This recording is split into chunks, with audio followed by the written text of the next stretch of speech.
गुरु को रखे शीस पर,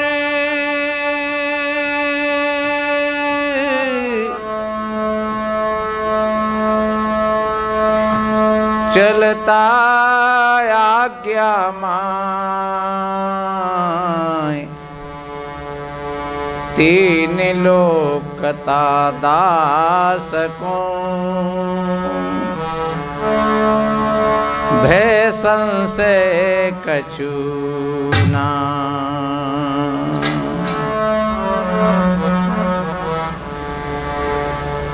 विश्व वंदनीय संत सम्राट सदगुरु कबीर देव,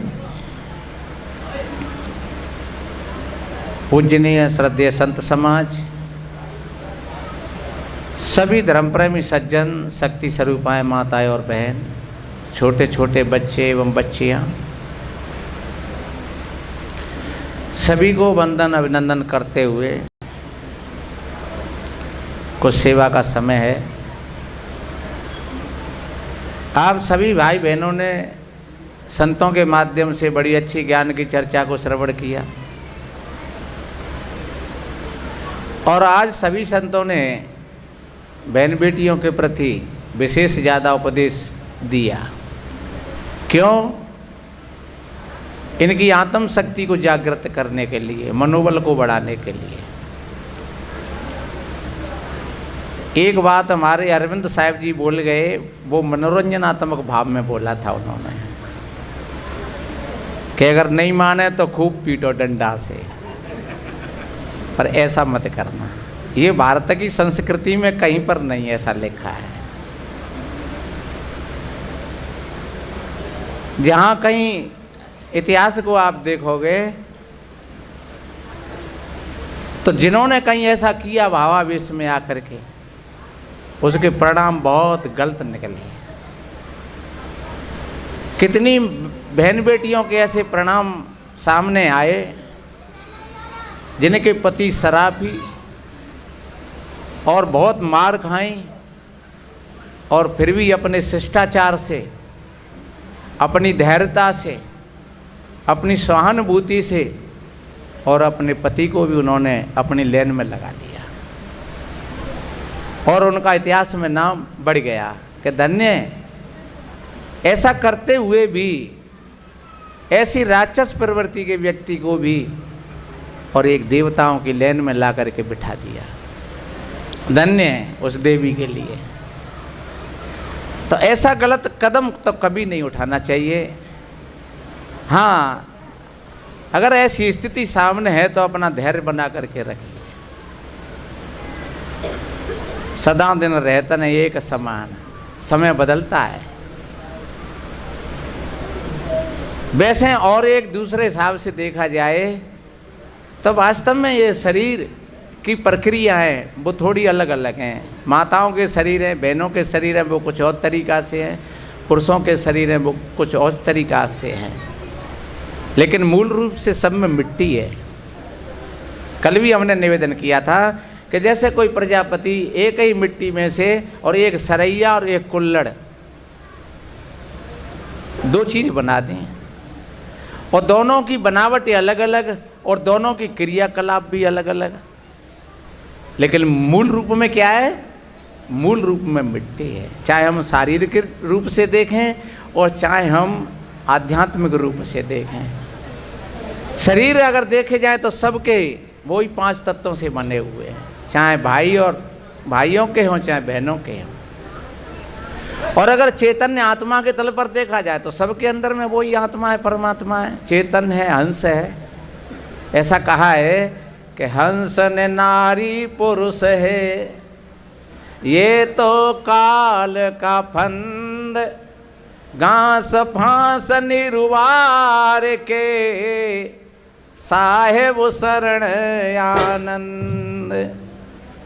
जो हंस है, जो चेतन है, जो आत्मा है, वास्तव में वो न स्त्री है और न वो पुरुष है। कोई खत्म हो जाता है भाई बहन तो क्या यह कहते हैं कि भैया कोई स्त्री निकल करके चली गई या कोई पुरुष निकल करके चला गया या गाय निकल गई कि गधा निकल गया कि घोड़ा निकल गया कि ऊँट निकल गया, क्या कहते हैं? हंस निकल गया। चाहे अगर किसी देवी का शरीर है और चाहे किसी देवता का शरीर है, अगर वो खत्म हो गया, मर गया, तो क्या कहते हैं? भैया हंस निकल गया। इसलिए हंसन नारी पुरुष है। अगर कहीं उपदेश भाइयों के लिए दिया जाए तो बहनों को समझ लिया जाए, और बहनों के लिए दिया जाए तो भाई लोगों को समझ लिया जाए।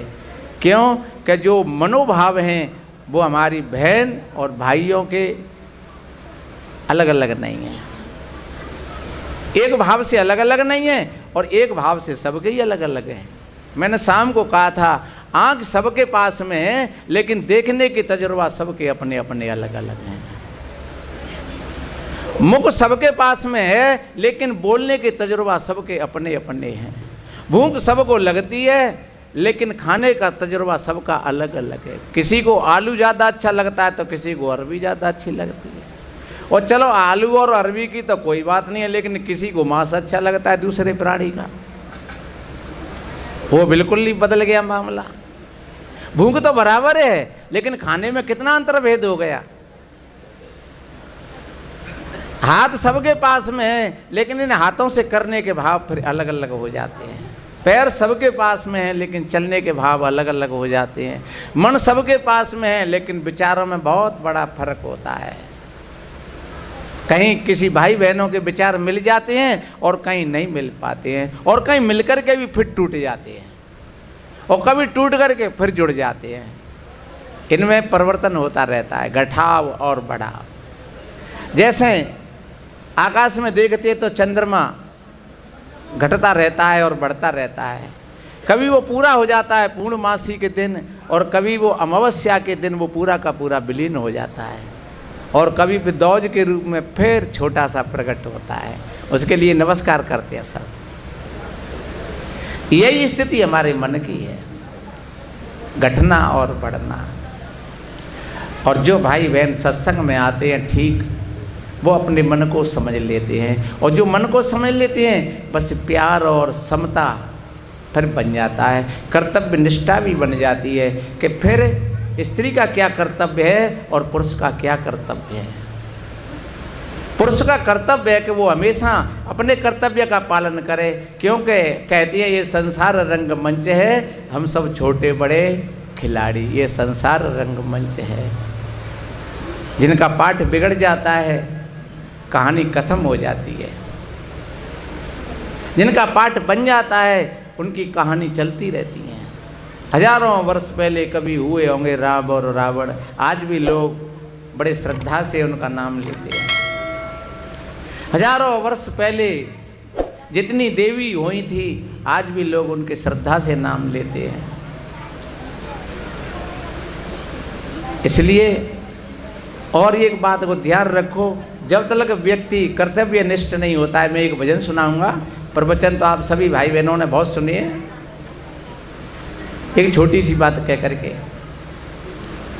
बताते हैं। कहीं पर रामलीला हो रही थी। उस रामलीला में जो हनुमान का पाठ खेलते थे, उनको बुखार आ गया। उस दिन थोड़ा काम होगा हनुमान जी का।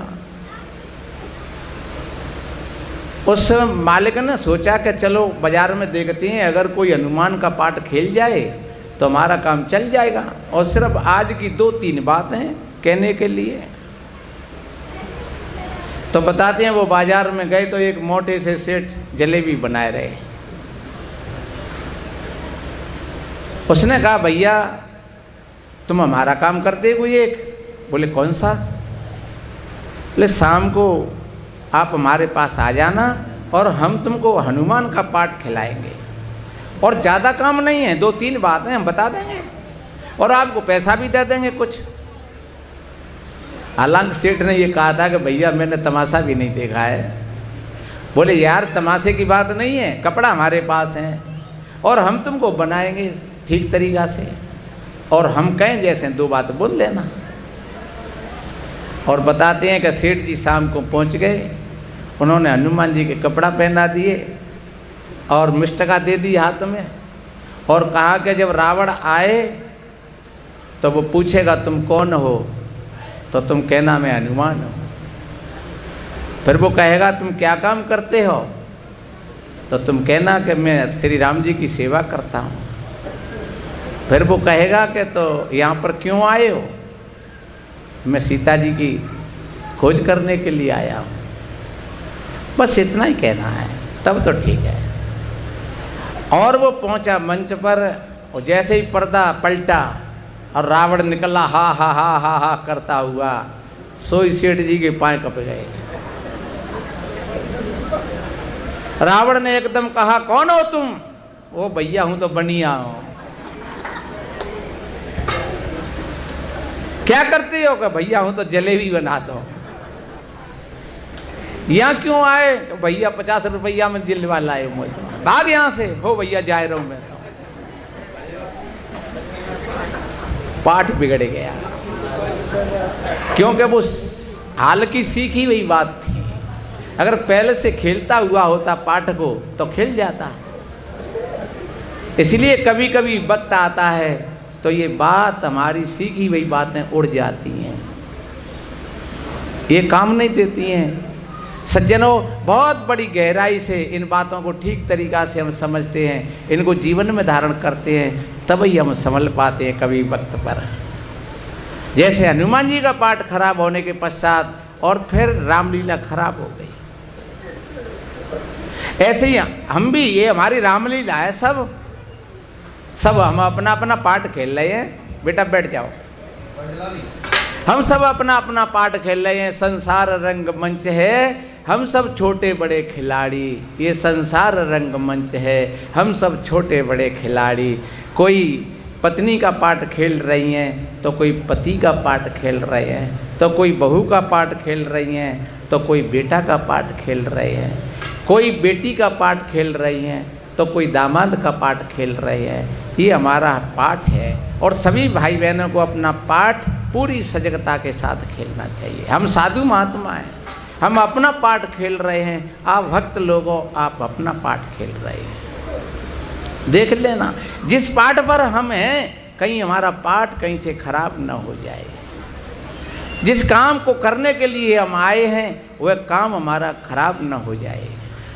इसलिए तन्मयता के साथ, बड़े होश के साथ अपना पाठ खेलना चाहिए। और जो अपने पाठ को खेल गए तो धीरे धीरे वो कर्तव्य निष्ठा की ओर चलते चलते और अपने लक्ष्य की तरफ बढ़ते चले जाते हैं। उन्हीं का नाम लेते हैं, चाहे वो मीरा मंदालसा रही हों, चाहे वो सीता सावित्री रही हों, चाहे वो लक्ष्मी बाई रही हों, चाहे अवंती बाई रही हों, चाहे झलकारी बाई रही हों, चाहे वो बाबा साहब रहे हों, चाहे तथागत बुद्ध रहे हों, कबीर रहे हों, जिन्होंने अपना पाठ खेला बढ़िया पूरी तरीक़ा से, आज हम उनके लिए नमन करते हैं, बड़ी श्रद्धा से उनका नाम लेते हैं। तथागत भगवान बुद्ध के 5 सूत्र हैं और बड़े सरल हैं। पाणात पादा बेरमणि शिक्षा पदम समाधियाम, पहला सूत्र है। किसी प्राणी का दिल न दुख जाए, तन से मन से वचन से हम किसी भी प्राणी को सताएं नहीं। ये भगवान बुद्ध का पहला सूत्र है। किसी भी प्राणी को तन से मन से वचन से हम सताएं नहीं। अदन्य दाना बेरमणि शिक्षा पदम समाधियाम, हम कभी झूठ न बोलें। पहला कौन सा? किसी प्राणी की हमारे तन से मन से वचन से दिल न टूट जाए, और दूसरी बात हम झूठ न बोलें, और तीसरी बात काम इच्छु मिच्छाचारा बेरमणि शिक्षा पदम समाधियाम, यानी हम व्यभिचार न करें तन से मन से वचन से। हर पुरुष के लिए अगर दुनिया में कोई स्त्री है तो एक है, और बाकी की सब बहन हैं, बेटी हैं, माता हैं। हर स्त्री के लिए अगर पुरुष है कोई तो एक है मेरे लिए, और बाकी के सब मेरे बेटा हैं, भैया हैं, और मेरे पिता के समान हैं। ऐसा भाव, जब ऐसी भावना चित्त में है तो समझ लो कि वो सदाचार ही है। इसको सदाचार कहते हैं, सद धन आचार। ये जीवन के सूत्र हैं। चौथा सूत्र है मूसा पादा बेरमणि शिखा पदम समाधयाम, यानी हम किसी प्रकार की चोरी न करें, तन से मन से वचन से किसी प्रकार की हम चोरी न करें। और पांचवा सूत्र है सुरा मेर मज पदस्थाना बेरमणि शिखा पदम समाधयाम, मैं किसी प्रकार का नशा नहीं करूँगा। शराब चाहे कच्ची हो, चाहे पक्की हो, चाहे बीड़ी हो, सिगरेट हो, और पदस्थ थाना, ये ध्यान रखो, एक तो नशा होता है किसी मादक पदार्थ का, और एक और नशा होता है। वो कौन सा नशा होता है? वो पद का नशा होता है, प्रतिष्ठा का नशा होता है, पैसा का नशा होता है, जोश जवानी का नशा होता है, रूप सौंदर्यता का नशा होता है, जाति समाज का नशा होता है। हम बहुत बड़ी जाति के हैं, हमारे पास में 10 लठ हैं, हम चाहे जब कुछ भी कर देंगे, हमसे कहाँ जाएगा? हमारा पूरा गांव हमारा एक ही समाज का है, जे 4 घर हैं, जे क्या करेंगे हमारा? ये सब नशा हैं। इसलिए कहते हैं नशा किसी प्रकार का है, अगर किसी प्रकार का मद है वो पतन में ले जाएगा, नरक में ले जाएगा।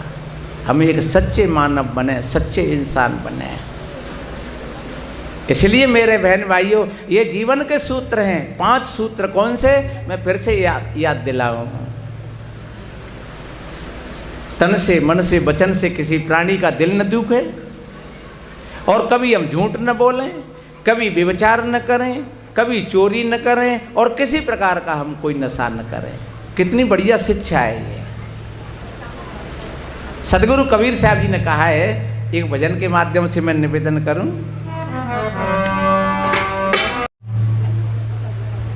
ए मर जीवा, ये साखी कबीर साहब जी की, बंद हो गया है। ए मर जीवा अमृत पीवा, क्या 10 मरस पतार, गुरु की दया साधु की संगत, निकल आवे यही द्वार। ए मर जीवा, मर जीवा, हे मरने वाले और जीने वाले और अमृत पान करने वाले, देखिए। और क्या 10 मरस पतार, क्यों नीचे की ओर जा रहा है? पतार कहते हैं नीचे, पाताल, नीचे की ओर क्यों जा रहा है?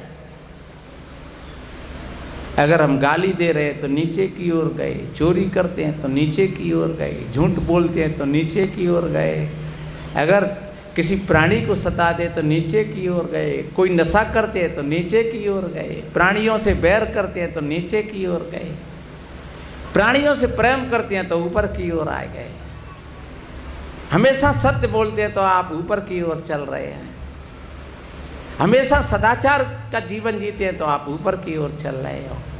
ऐसा नहीं है कि नीचे पाताल में चले गए या ऊपर आकाश कोड़ गए। ये जीवन की बात बताइए कि अगर हम गलत दिशा में जा रहे हैं तो नीचे की ओर जा रहे हैं, और अगर हम अच्छे विचारों में जी रहे हैं तो हम ऊपर की ओर जा रहे हैं। तो हमेशा ऊपर की ओर मन हमारा नीचे की ओर गिरता है। इसलिए इस भजन में कहा है, ए मर जीवा अमृत पीवा, क्या 10 मरस पतार, गुरु की दया साधु की संगति, निकरिया वे यही द्वार, मनुष्य तन सुंदर बेला, करे क्यों ठेलम ठेला, ओ मनुष्य तन सुंदर बेला, करे क्यों ठेलम ठेला। ओ मर जीवा अमृत पीवा,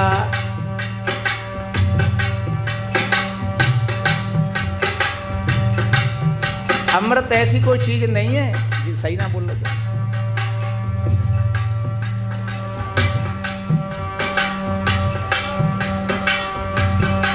ये आपका स्वरूप ही अमृत स्वरूप है। कबीर साहब जी ने कहा है, अमृत वस्तु जाने नहीं मंगन भया सब लोए, और कहें कबीर कामो नहीं जीवे मरणन होए। जो मरता नहीं है वो अमृत होता है, और जो मरता है वो मृत होता है। तो शरीर मरता है तो मृतक है, और आत्मा अमृत है। सदगुरु कहते हैं साधु की संगत और सदगुरु की दया, और ये मानव शरीर ही दरवाजा है। रामायण में आता है,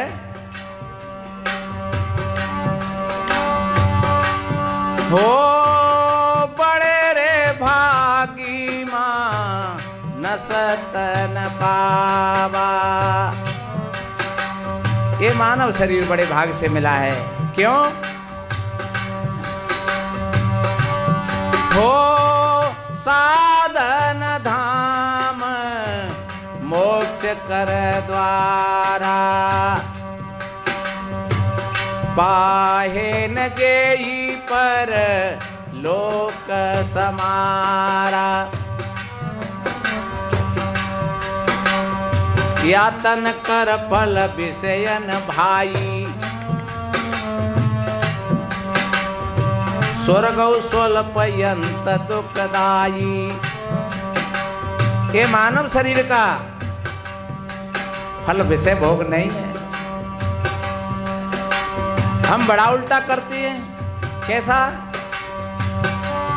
हो कांच किरीची बद लेते ही लेही, कर सो डारे परस मणि देही। हमने पारस मणि को तो छोड़ दिया और कांच के टुकड़े भर लिए।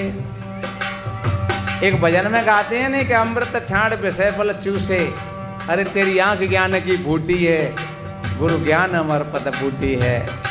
दूध का गिलास पास में रखा हुआ है और शराब पीने के लिए कलारी पर जाता है। बढ़िया दाग मेवा कितने अच्छी अच्छी चीजें खाने के लिए, लेकिन गुटखाओं से मुंह भरे रहते हैं। देखो आज नई युवा पीढ़ी को, बीड़ी पीता है, तम्बाकू सिगरेट गांजा भांग जाने क्या क्या भर लेता है। यही तो कांच के टुकड़े हैं।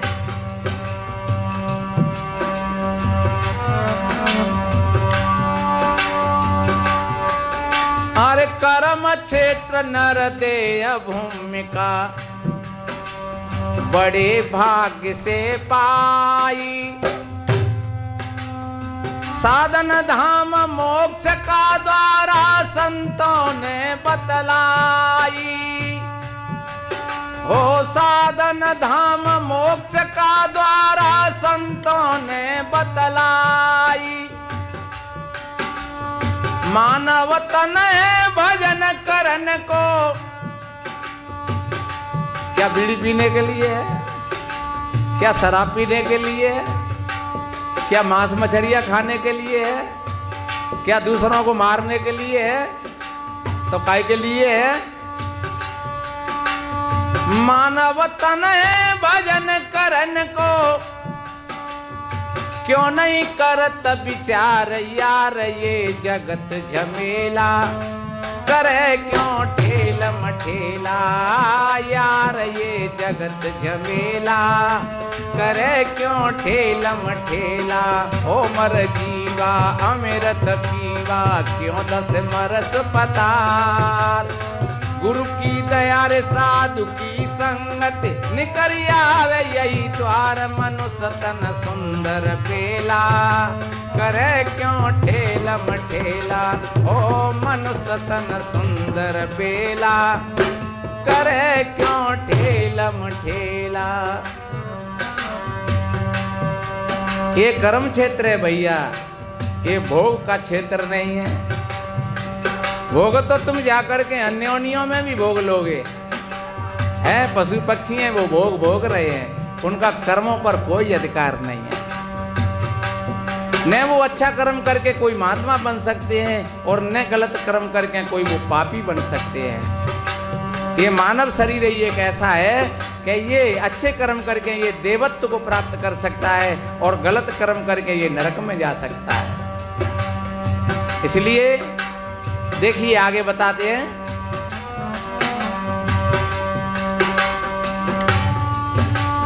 मन मतंग गज का न माने, लिए फिरे अगड़ाई। ये हमारा मन है, ये मतंग, मतंग कहते हैं हाथी को, जैसे बिगड़ा हुआ हाथी। और सज्जनों वो बहुत नुकसान कर देता है।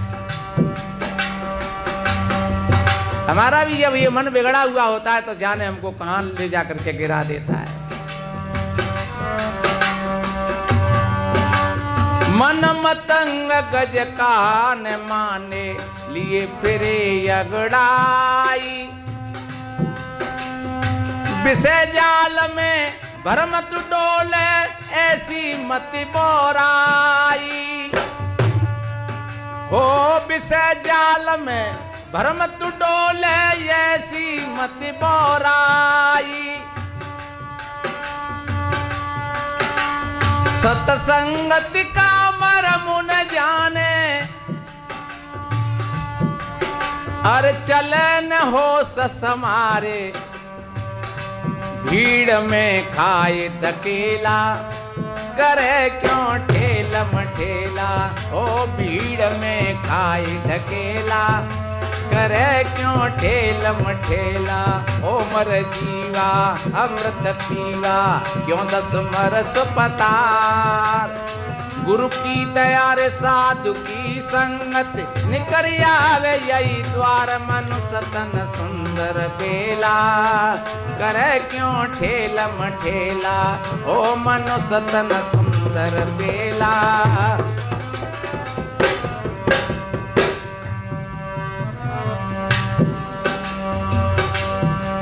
इसलिए सदगुरु कहते हैं भैया, ये मनरूपी हाथी के लिए जैसे पीलवान सावधान होता है। अच्छा, और पीलवान के हाथ में अंकुश नहीं होए, कैसे रोकेगा हाथी को? वो समझदार है लेकिन उसके हाथ में अंकुश नहीं है, तो फिर कैसे रोकेगा? महावत बेचारा क्या करे, अंकुश नहीं हाथ। इसलिए अंकुश का मतलब क्या है? आप महावत हो और ये सदगुरु का ज्ञान ही अंकुश है। और जब सदगुरु के ज्ञान रूपी अंकुश को जब ये महावत रूपी जीव अपने साथ में कर लेता है, तो फिर ये अपने मन रूपी हाथी पर फिर सवारी करता है बैठ कर। और फिर हाथी से कहता है कि चले हमें इधर चलना है, तो फिर वो उधर ही चलता है। और फिर वो अंकुश के आधार से वो बिगड़े से बिगड़े हाथी को भी ठीक कर लेता है। ऐसे ही हमको भी सदगुरु के ज्ञान रूपी अंकुश अपने हाथ में ले लेना चाहिए। पर सदगुरु कहते हैं भरम जाल में धोखा खावे, जाने कहां कहां ये भटका हुआ है बेचारा। देखिए,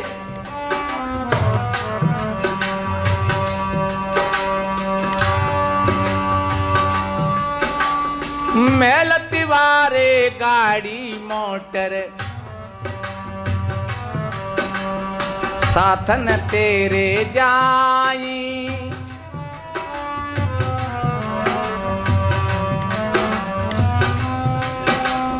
अगर मिला है ये साधन तुमको तो बहुत बढ़िया बात है, पर उनका अहंकार करना, घमंड करना और दूसरों को नीचा दिखाना,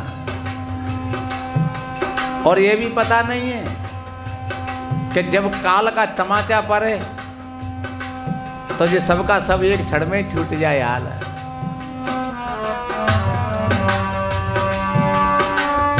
मैल तिवारे मोटर गाड़ी, साथन तेरे जाई।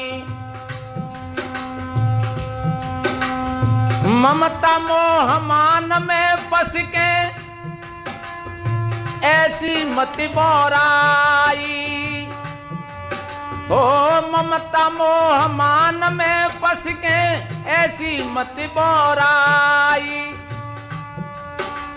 माता पिता भ्राता सुत नारी, सब स्वार्थ का व्यवहार। एक दिन जाई अकेला, करे क्यों ठेला मठेला।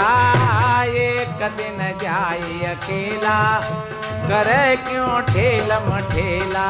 ओ मर जीवा अमृत पीवा, क्यों दस मरस पतार। गुरु की दया रे साधु की संगत, निकर आवे यही द्वार। मनुष्य तन सुंदर बेला, करे क्यों ठेलम ठेला। ओ मनुष्य तन सुंदर बेला।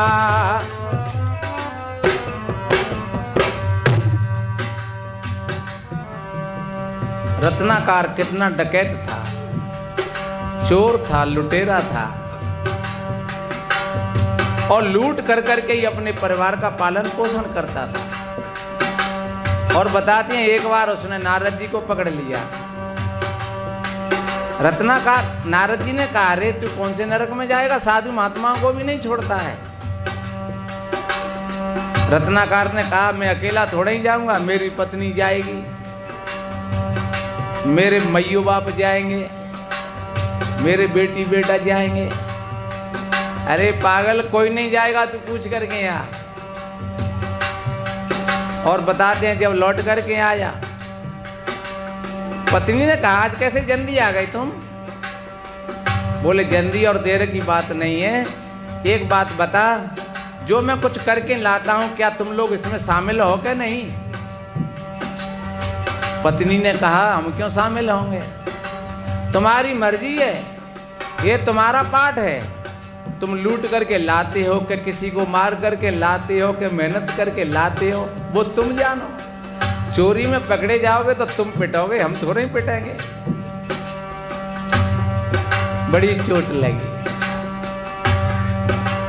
माता पिता के पास गया तो माता पिता ने कहा, बेटा हमने तुमको पाल पोस करके बड़ा कर दिया, अब तुम हमारा पालन पोषण कैसे करोगे, वो तुम जानो, हम क्यों शामिल होंगे। तो ध्यान रखो, परिवार के लिए झूठ बोलना, चोरी करके लाना, दूसरे प्राणियों का वध करके लाना, मार करके लाना, वो खाएंगे तो सब, लेकिन बदला तुमको ही देना पड़ेगा अकेले। इसलिए हमेशा सत्य के रास्ता पर, सत्य के न्याय पर आप अपना कदम रखिए। और बताते हैं कि जब ये ज्ञान हो गया तो वही रत्नाकर वाल्मीकि बन गया, ऋषि बन गया। उन्होंने कहा, भगवान अगर थोड़े पहले आप आ जाते तो मैं कुछ कर लेता, अब क्या करूं, मेरी 40-45 साल की उम्र हो गई। तो उन्होंने कहा, मित्र जब जागो तभी सवेरा है। तथागत भगवान बुद्ध को भी बुद्धत्व 40 साल की उम्र में हुआ था, क्योंकि शादी हो गई थी उनकी, एक बच्चा भी हो गया था। फिर 10-12 साल वो भ्रमण करते रहे, जहाँ तहाँ जितने गुरु किए थे, तब तक उनकी उम्र 40 के आसपास पहुँच गई थी, और तब उनको बुद्धत्व को प्राप्त हुआ उनको। इसलिए मेरे भाई बहनों, जब जागो तभी सवेरा है। देखिए,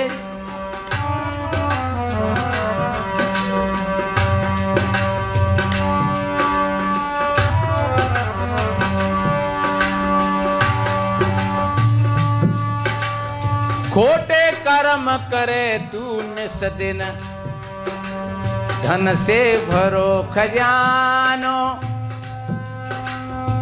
विषय बारुणी पीकर घूमे ये सो भयो दीवानो। हो विषय बारुणी पीकर घूमे ये सो भयो दीवानो। माया मद में भूल गयो तू, माया मद में भूल गयो तू। और कीनो नाई विचार, संग नहीं जाए हदेला। करे क्यों ठेलम ठेला, ओ संग नहीं जाए हदेला। करे क्यों ठेलम ठेला, ओ मर जीवा अमृत पीवा। क्या दस मरस पतार, गुरु की दया रे साधु की संगत। निकर आवे यही द्वार, मनुष्य तन सुंदर बेला। करे क्यों ठेलम ठेला, हो मनुष्य तन सुंदर सुंदर बेला।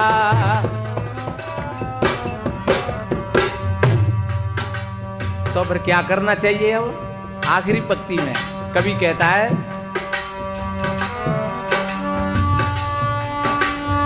कर सतसंग समझ मन मूरख,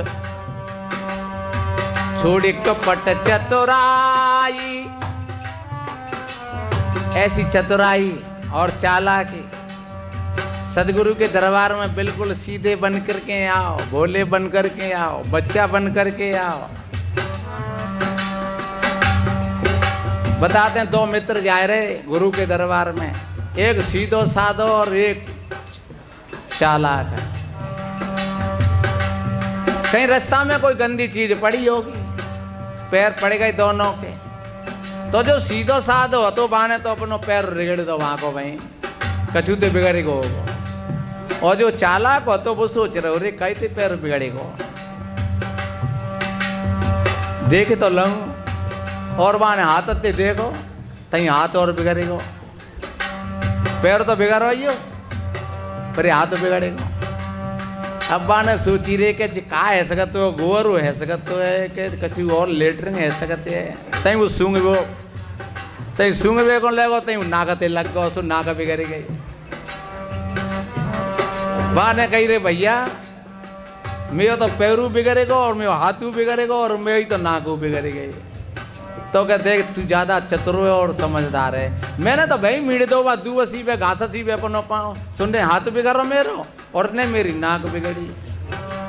तो सज्जनों, इसलिए सतगुरु के दरबार में आओ तो बिल्कुल छल कपट चतुराई का परित्याग करके सीधे बन करके बच्चा बन करके, तब देखिए आपका हृदय खाली है बिल्कुल, तो फिर सतगुरु का ज्ञान आपके हृदय में प्रवेश करेगा। कभी कितनी बढ़िया बात कहता है,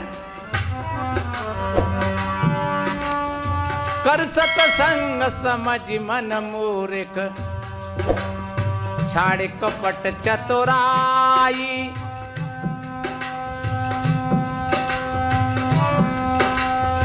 सदगुरु शरण में जब तू आवे तब तेरी होई भलाई। हो गुरु शरण में जब तू आवे तब तेरी होई भलाई। सदगुरु शरण में अमृत पावे, गुरु शरण में अमृत पावे, फिर है जाए भव से पार। गुरु का ज्ञान सुहेला, करे क्यों ठेला मठेला। हो गुरु का ज्ञान सुहेला, करे क्यों ठेला मठेला। ओ मर जीवा अमृत पीवा, क्यों दस मरस पतार। गुरु की दया रे साधु की संगत, निकर आवे यही द्वार। मनुष्य तन सुंदर बेला, करे क्यों ठेला मठेला। हो मनुष्य तन सुंदर बेला। इसलिए मेरे बहन भाइयों, हमने निवेदन किया इस एक चेतावनी के पद के माध्यम से कि हमें अपना जीवन किस तरीका से अच्छा बनाना है। तथागत भगवान गौतम बुद्ध के 5 सूत्रों को लेकर के कि हमें कभी किसी प्राणी को नहीं सताना चाहिए अपने स्वार्थ के लिए। और एक बात बताएं, अगर आप किसी प्राणी को नहीं सताओगे तो निश्चित रूप से मैं दावे के साथ कहता हूँ, कोई भी प्राणी आप पर भी कभी हमला नहीं करेगा। चाहे कुत्ता, बिल्ली, बंदर, सांप, बिच्छू, वर्र, ततैया, आप पर भी कभी कोई हमला नहीं करेगा। आपके साथ में भी कभी ऐसा फिर धोखा नहीं होगा। ये प्राणी हम पर क्यों हमला करते हैं? क्योंकि हम भी प्राणियों से भयभीत हैं, और जब हमारे बीच पे आ जाते हैं तो हम भी उन पर हमला कर देते हैं।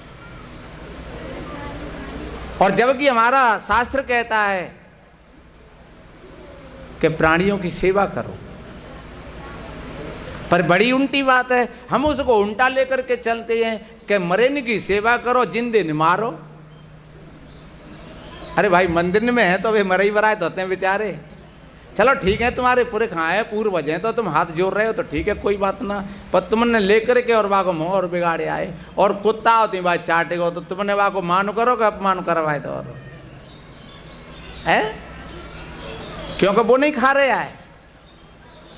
इसलिए सज्जनों ध्यान रखो, हमेशा पूजा करो तो जिंदों की करो, जिंदे माता पिता हैं। देखिए मंदिरों में हम जाते हैं तो नाग की पूजा करते हैं, पूजते नहीं? नाग पंचमी के दिन महादेव जी के नार में डरो सांप पूजते हैं, और जहाँ जाए वो जिंदो तो तुम सब ले ले डंडा और पत्थर ठाड़े जाएंगे, मारो कड़ी नहीं जाए। और वैसे दूध पियावे कहते हैं भैया सरपन ने दूध पियाओ, पूजा करो उसकी। वास्तव में इसीलिए ये चौपाई है कि सिया राम में सब जगह जानी। इसका मतलब यही है कि प्रत्येक प्राणी में राम है तुम्हारा, हमारा स्वजाति भाई जो हमें सोई प्रत्येक प्राणी में। अहिंसा प्रतिष्ठायाम तत्सन्निधो वैर त्यागा, ये महाराज पातंजलि ने अपने योग दर्शन में लिखा। तथागत भगवान बुद्ध ने लिखा कहा है पाणाति पादाम वेरमणि शिक्षा पदम समाधयाम, और जहाँ पातंजलि कहते हैं अहिंसा प्रतिष्ठायाम तत्सन्निधो वैर त्याग है। अगर तुमने अहिंसा धर्म का पालन कर लिया तो तुम्हारे सभी प्राणी मित्र बन जाएंगे, चाहे वे सर्प हों, सिंह हों, बीछी हों। इसलिए कहावत में कहते हैं कि भैया ऋषि मुनि महात्माओं के यहाँ तो सिंह भी आ जाते हैं। ये अतिशयोक्ति नहीं है, ये अलंकार नहीं है, ये बिल्कुल यथार्थ सत्य है। जिनके हृदय निर्मल हो जाते हैं उनके सर्प और सिंह भी मित्र बन जाते हैं। तो हमेशा चींटी से लेकर के और हाथी तक किसी भी प्राणी को सताने का प्रयास मत करना। ये तथागत बुद्ध कहते हैं प्राणात पादा वेरमणि शिक्षा पदम समाधयाम, प्रत्येक प्राणी की रक्षा करना, ये पहली शिक्षा है तथागत बुद्ध की। और दूसरे नंबर पर हम कभी व्यभिचार न करें, तीसरे नंबर पर हम कभी झूठ न बोलें। है कबीर साहब ने कहा है साँच बराबर तप नहीं, झूठ बराबर पाप, जाके हृदय साँच है ताके हृदय आप। कितनी बढ़िया बात कही। साँचा सौदा कीजिए अपने मन में जान, और साँचा हीरा पाइए झूठे मूलई हान। सबते तो साँचा भला जो साँचा दिल होए, और साँच बिना सुख ना हिना कोटिक करे जो को। इसलिए ध्यान रखो हमेशा सत्य बोलो, सच्चे बनकर के रहो तन से और मन से वचन से। और ध्यान रखो एक गरीबी अमीरी कोई किसी की कोई भाग्य की रेखा नहीं होती है। हमने देखा है अपने जीवन में कि जो लोग बिल्कुल सड़क पर थे आज वो लोग गाड़ियों में सेल कर रहे हैं। जिनके पास में आज खा करके कल के लिए नहीं था आज वो गाड़ियों में घूम रहे हैं। और जो राजा रईस थे जिनके जो मकानों के दरवाजे जो मैदान पड़े थे वहाँ बोरियों की टाल लग जाती थी, घी की मथनियाँ उतरती थी 100-100 200 से, और आज वो लोग बिल्कुल एक एक दाने के लिए तरस रहे हैं। इसलिए अमीरी और गरीबी कोई किसी का गोत्र नहीं है, व्यक्ति का हमेशा सत्य हमेशा साथ होता है। तो अपना जीवन एक सत्यता के आधार से होना चाहिए। एक बारामासी में गाते हैं नहीं कि अगे न महीना लगो बांध ले तू हिम्मत गाड़ी, होए सत्य की विजय हमेशा झूठ रहे ठाड़ी। सांच को आँच नहीं कैसी और रहो डंका की चोट जमाने की ऐसी तैसी। फिर मुँह कैसे मोरो है तुम सबसे हिलमिल चलो जगत में जीवन थोड़ो। ऐसा व्यवहार अपने सभी स्वार्थ और प्रलोभनों का परित्याग करके हम भाई भाई हैं। आज एक एक दो दो चार चार आंगुर पर और भाई भाई की चांद को फोड़ देता है, झूठ बोलता है, बेईमानी करता है। अरे घी कहाँ गए, खींचई में खींचई कहाँ गई पेट में। अरे छोटी ने खाओ कि बड़ी ने खाओ, चल भैया ठीक है तू खा ले, है बात समाप्त भाई। इसलिए मेरे बहन भाइयों इन 5 सूत्रों को हम अपने जीवन में धारण करें। और बिल्कुल सरल सी बात है, और यही सरल सी बातें बहुत बड़ी ऊंचाई तक ले जाती हैं।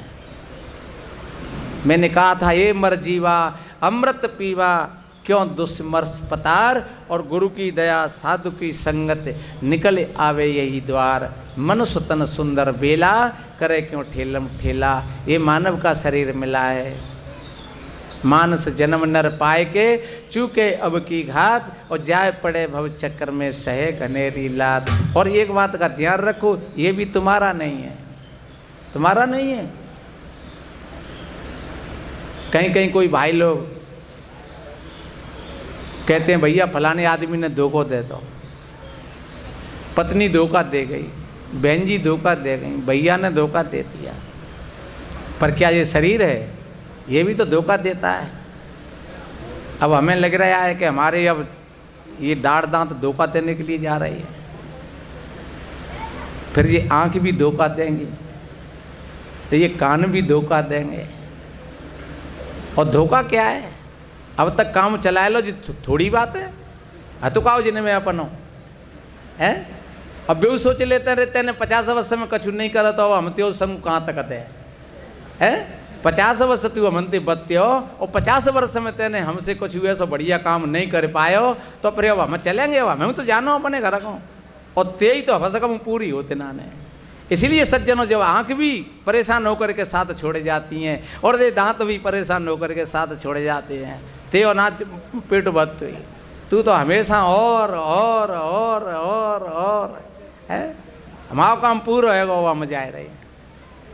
तो इसलिए मेरे बहन भाइयों, और ये ध्यान रखो, जो भाई बहन इन यंत्रों से, इन साधनों से जो बढ़िया अच्छी तरीक़ा से काम लेता है, तो वो बहुत दूर तक फिर इसका साथ भी देते हैं। हमने देखा एक कोई बढ़िया आदमी था, 95 साल की उम्र थी, बड़े मोटे तगड़े, और पेपर पढ़ रहे वो बिना चश्मा के, 95 साल की उम्र, उनके दांत बने जोगे तो ही। हमने कही आपकी कितनी उम्र हो गई होगी? बोले 95 की हो गई। आपकी आँख बिल्कुल काम कर रही है? अरे हाँ बिल्कुल बढ़िया टकाटक, कोई दिक्कत नहीं है। दांत भी बढ़िया काम करते हैं टकाटक, कोई दिक्कत नहीं है। तो हमने ये देखा है ऐसा कि जो भाई बहन जिस चीज़ का बढ़िया उपयोग करता है, वह चीज़ उसके लिए फलित होती है। जिस चीज़ का बढ़िया उपयोग करता है वह चीज़ उसके लिए फलित होती है, और जिस चीज़ का वो दुरुपयोग करता है वही चीज़ उसके लिए दुश्मन बन जाती है। साही बंदगी, वही चीज़ उसको परेशान करती है। फिर तो क्यों नहीं, जो कुछ हमारे पास में कोई भी चीज़ है सज्जनों, उसका हम बढ़िया सदुपयोग करें, हैं आँखों का सदुपयोग करें, अच्छा रूप देखें, कानों का सदुपयोग करें, बढ़िया अच्छे संत सदगुरुओं की वाणी को श्रवण करें, मुख और जिब्या का हम उपयोग करें, बढ़िया अच्छे मीठे मीठे शब्द बोलें, बढ़िया अच्छा शुद्ध भोजन पाएं, बिल्कुल हाथों का सदुपयोग करें, इनसे बड़े बूढ़ों की सेवा करें खूब, और पैरों का सदुपयोग करें, हम अच्छे रास्ता पर चलें, मन का सदुपयोग करें, हम हमेशा अच्छे विचारों को जगह दें, बुद्धि का हम सदुपयोग करें, हम हमेशा अपना निर्णय लें, चित्त का हम सदुपयोग करें, हमेशा अच्छी खोज करें। इसलिए सज्जनों, ये जीवन अच्छा बनेगा, सुंदर बनेगा। आप बड़े सौभाग्यशाली हो, आपने हमारी बातों को बड़े ध्यान से, बड़ी शांत प्रियता का साथ देते हुए श्रवण किया। आप सभी भाई बहनों को कोटि कोटि साधुवाद, धन्यवाद।